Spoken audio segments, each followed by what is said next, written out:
Assalamualaikum warahmatullahi wabarakatuh. Alhamdulillahirabbil alamin wa bihi nasta'in ala umurid dunya waddin. Wassalatu wassalamu ala asyrafil anbiya'i wal mursalin wa ala alihi washabbihi ajma'in. Pertama-tama yang paling utama puji dan syukur kepada Allah Subhanahu wa taala yang telah memberikan rahmat dan umur panjang sehingga dapat saya membuat tugas terakhir ini. Yang kedua, selawat bertangkaian salam tak lupa pula kepada al dan sahabat beliau, kepada Nabi Muhammad SAW dan beserta al dan sahabat beliau sekalian. Penghormatan saya kepada dosen pembimbing Ustaz Mukhlis M. Nur LCMA. Perkenalkan, sebelumnya nama saya Muhammad Wali dari kelas 3A. Pada kali ini saya akan menjelaskan tentang tafsir tematik tentang riba. Dalam Al-Quran ditemukan kata riba sebanyak 8 kali dalam 4 surat. 3 di antaranya diturunkan setelah Nabi hijrah dan satu lagi ketika beliau masih di Mekah. Yang di Mekah walaupun menggunakan kata riba. Ulama sepakat bahawa riba dimaksud di sana bukan riba yang haram karena ia diartikan sebagai pemberi hadiah yang bermotif memberi imbalan banyak dalam kesempatan yang lain. Larangan riba yang terdapat dalam Al-Quran Al-Quran tidak diturunkan sekaligus, melainkan diturunkan dalam 4 tahap. Adapun ayat-ayat Al-Quran yang menjelaskan masalah riba, di antaranya iaitu surah Ar-Rum ayat 39 yang artinya, dan sesuatu riba yang kamu berikan agar dia bertambah pada harta manusia, maka riba itu tidak menambah pada sisi Allah. Dan apa yang kamu berikan berupa zakat yang kamu maksudkan untuk mencapai keridaan Allah, maka yang berbuat demikian itulah orang-orang yang melipat gandakan pahalanya.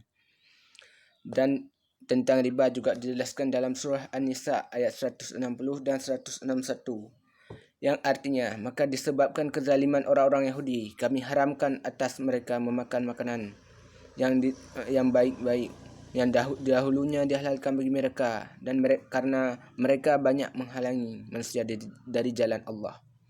Dan disebabkan mereka memakan riba padahal sesungguhnya mereka telah dilarang daripadanya, dan karena mereka memakan harta benda orang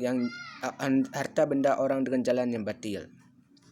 Kami telah menyediakan untuk orang-orang kafir di antara mereka itu siksa yang sangat pedih. Dan selanjutnya tentang riba jelaskan dalam surah Al-Imran ayat 130 yang artinya, hai orang-orang yang beriman, janganlah kamu makan riba dengan melipat ganda, dan bertakwalah kamu kepada Allah supaya kamu mendapat keuntungan. Dan tentang riba juga dijelaskan dalam surah Al-Baqarah ayat 278 sampai 279.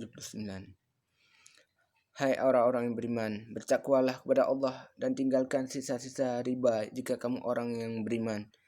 Jika kamu tidak melakukannya, maka terimalah pernyataan perang dari Allah dan Rasulnya. Dan jika kalian bertaubat, maka bagi kalian adalah modal-modal kalian tidak berbuat zalim dan tidak pula dizalimi. Tafsir ayat tentang riba dalam Al-Quran yang telah diutarakan sebelumnya, para ulama, mufassirin atau ahli tafsir ayat Quran terdapat berbagai pemahaman yang berbeza-beza. Dalam ayat pertama surah Ar-Rum ayat 39, Kitab Jalalain karya Al-Imam yakni Syekh Jalaluddin Muhammad bin Ahmad Al-Mahalli dan Jalaluddin Abdul Ar-Rahman menafsiri bahawa lafaz wa ma antum min riya, yakni umpamanya sesuatu yang diberikan atau dihadiahkan kepada orang lain supaya dari apa diberikan orang lain kepadanya akan yang lebih baik banyak apa yang telah ia berikan. Dalam uraian riba di alam muamalah tidak akan mendadak tambah di sisi Allah atau Rasulnya. Pola penetapan dan asbabun nuzul. Larangan riba terdapat dalam Al-Quran tidak diturunkan sekaligus, melainkan dalam 4 tahap, iaitu surah Ar-Rum, surah An-Nisa, dan surah Al-Imran, dan yang terakhir iaitu surah Al-Baqarah yang sudah saya bacakan tadi.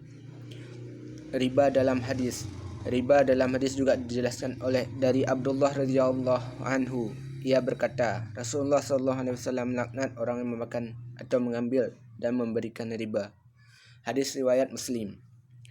Dan dari Jabir radhiyallahu anhu, beliau berkata, Rasulullah sallallahu alaihi wasallam mengutuk orang yang memakan atau mengambil riba, wakilnya, penulisnya dan dua orang yang menyaksikan. Ia berkata, mereka berstatus hukum yang sama. Hadis riwayat Muslim dan Ibnu Majah. Sejarah riba.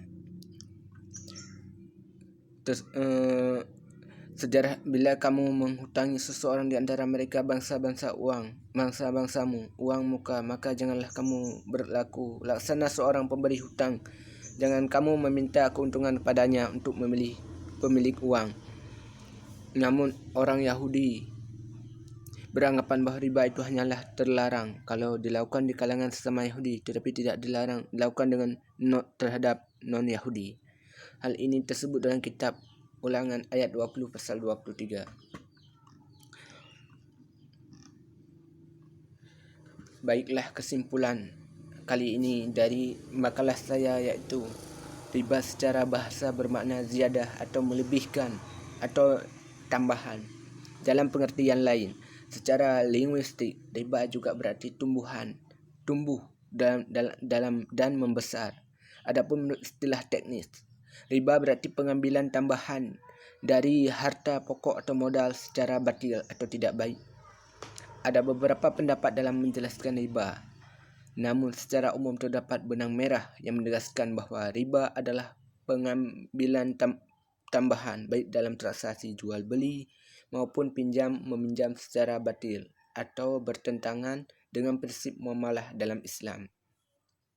Dan riba merupakan kebiasaan orang jahiliyah pada zaman jahiliyah, iaitu pada zaman bangsa Yahudi Nasrani, sehingga Allah menjadikan hukum riba dari mulai tidak baik untuk bersosial hingga sampai mengharamkannya. Ayat-ayat Al-Quran dengan demikian sehingga orang Yahudi melakukan kesempatan untuk mempecah belah umat Islam dengan riba, karena larangan riba tersebut berlaku hingga saat ini. Mulai dari bank hingga yang lainnya seperti peminjam uang dan berpegadaian. Dengan demikian umat Islam harus bisa lebih teliti tentang permasalahan riba saat ini. Selama proses pembuatan makalah, penulis saya melakukan perenungan dalam pembuatan makalah ini. Diharapkan makalah ini dapat mengajak seluruh pembaca untuk lebih memahami dan menafsirkan tentang riba dalam muamalah. Saya sadar bahawa masih banyak kekurangan yang menyebabkan makalah ini jauh dari kesempurnaan yang diharapkan. Maka itu mohon dimaklumi karena saya termasuk masih dalam keadaan belajar. Oleh karena itu saya mengharap sumbangan kritik dan saran yang membangun yang nantinya bermanfaat bagi saya sendiri maupun seluruh pembaca. Sekian yang dapat saya sampaikan. Wallahu a'lam bishawab. Wa ilaihil marji'. Wassalamualaikum warahmatullahi wabarakatuh.